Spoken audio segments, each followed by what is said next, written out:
Hi all, ఈరోజు సొరకాయ మజ్జిగ పులుసు ఎలా చేసుకోవాలో చూసేద్దాం. దానికి కావాల్సినవి సొరకాయ, ధనియాలు, ఎండుమిరపకాయలు, అల్లం. ముందుగా అన్ని కూరగాయల ముక్కల్ని తరిగేసి కొంచెం కరివేపాకు కూడా వేసుకుని వాటిని మునిగే వరకు నీళ్లు పోసి ఉడికించుకోవాలి.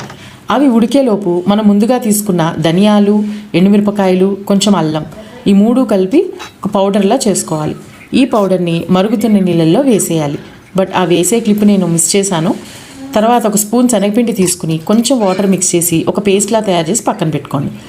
తర్వాత పెరుగు తీసుకుని దాన్ని పల్చటిగా మజ్జిగలా చేసుకుని చిలకొట్టుకుని పక్కన ఉంచుకోండి.